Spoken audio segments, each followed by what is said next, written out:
Hello friends, welcome. आज हम बात करेंगे इंसोम्निया की, नींद न आने की बीमारी। कहीं पढ़ा था कि जब नींद की तलाश में सुबह हो जाए तो समझ लेना कि मोहब्बत की तलाश अभी पूरी नहीं हुई है।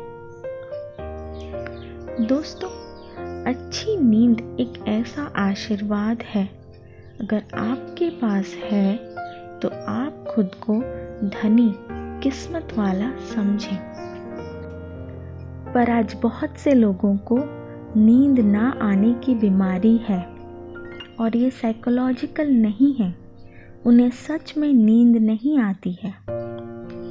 नींद ना आना या इंसोम्निया एक अलग बीमारी तो है ही, लेकिन दूसरे कई दिमागी बीमारियों का ये एक बाय प्रोडक्ट भी है। दूसरी कई बीमारियां जैसे कि एंजाइटी, डिप्रेशन, बाइपोलर आदि से इंसोम्निया जुड़ा हुआ है।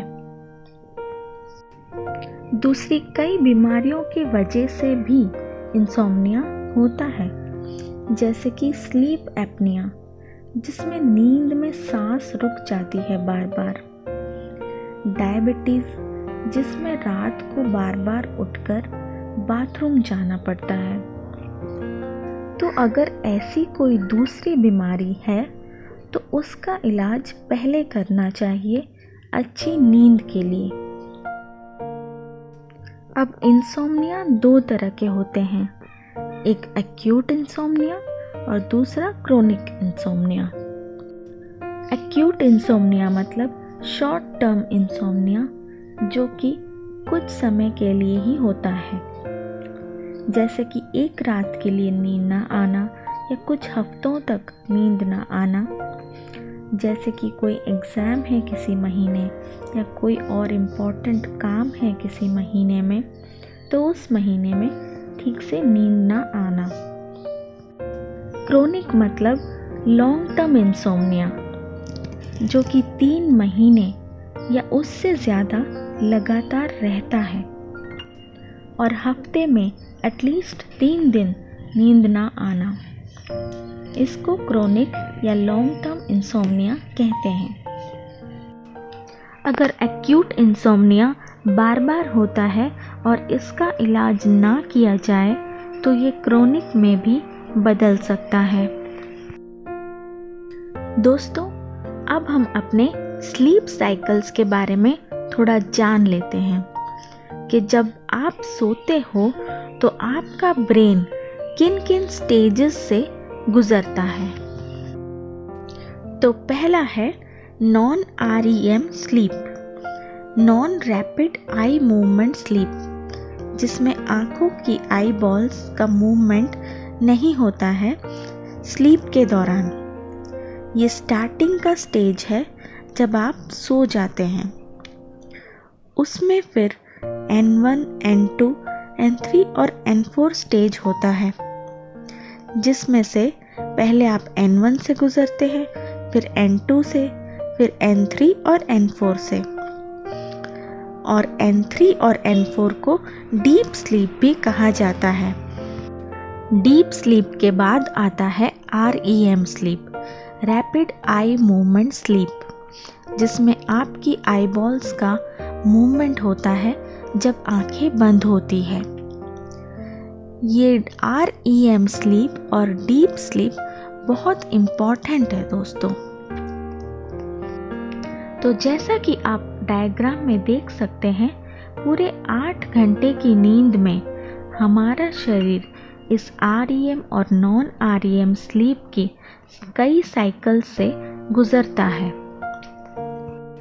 पहले स्टेज 1, स्टेज 2, स्टेज 3, स्टेज 4, फिर REM, फिर वापस स्टेज 1, स्टेज 2, स्टेज 3, ऐसे कई बार होता है पूरे 8 घंटे के दौरान या जितना भी समय आप सोते हैं। अब ये डीप स्लीप और REM स्लीप इतना ज़रूरी क्यों है दोस्तों? इसी REM स्लीप के दौरान हम सपनों की दुनिया में होते हैं, तभी हमारे ड्रीम्स आते हैं और हमारा माइंड सारी प्रोसेसिंग करता है जो दिन भर में वो सुनता, समझता और देखता है। हमारे लॉन्ग टर्म मेमोरी के लिए भी ये REM स्लीप बहुत ज़रूरी है दोस्तों, क्योंकि जैसे कोई फाइल ट्रांसफ़र होता है कंप्यूटर में, वैसे ही हमारा दिमाग पूरे दिन का जो भी डेटा है वो हमारे लॉन्ग टर्म मेमोरी में भेजता है। इसीलिए याद शक्ति को बढ़ाना है तो हमारे REM स्लीप को बढ़ाना बहुत ज़रूरी है। वैसे ही हमारे बॉडी के जो सोल्जर्स हैं, हमारे इम्यून सेल्स, वो भी पैदा होते हैं उसी REM स्लीप के दौरान। और यही सेल्स जो कि नेचुरल किलर सेल्स के नाम से भी जाने जाते हैं, हमारे बॉडी में घुसने वाले कीटाणु को नष्ट करते हैं, उन्हें मार डालते हैं और हमारे बॉडी की सुरक्षा करते हैं। और इतना ही नहीं, इसी REM और डीप स्लीप के दौरान हमारे बॉडी के दूसरे सेल्स या कोशिकाएं रिपेयर होती है, रिजुविनेट होती हैं। तो कितना ज़रूरी है ये डीप स्लीप और REM स्लीप, और कितना ज़रूरी है रात की नींद पूरी होना। तो नींद नहीं आने पर क्या हमें स्लीपिंग पिल्स ले लेना चाहिए? क्या नींद ना आने की बीमारी से परेशान होकर स्लीपिंग पिल्स का सहारा ले लेना चाहिए? क्या इससे बेहतर और कोई रास्ता नहीं? इस सवाल का जवाब आप खुद ही दे सकते हैं जब आप ये जान जाएंगे कि स्लीपिंग पिल्स आखिर करता क्या है। ये वही काम करता है जो शराब या दूसरी व्यसन की चीज़ें या ड्रग्स करती है। ये ज़बरदस्ती आपको बेहोश कर देता है, पर आपका शरीर तब एक्चुअल में नींद नहीं ले रहा होता है। आपका सर सुबह उठने पर भारी लगता है। नींद से मिलने वाली ताजगी आपको महसूस नहीं होती स्लीपिंग पिल्स से, क्योंकि आपको ये डीप स्लीप और REM स्लीप तो मिल ही नहीं रहा है। और आजकल के नए तरह के स्लीपिंग पिल्स भी आपको डीप स्लीप या REM स्लीप सही तरीके से नहीं दे रहे हैं।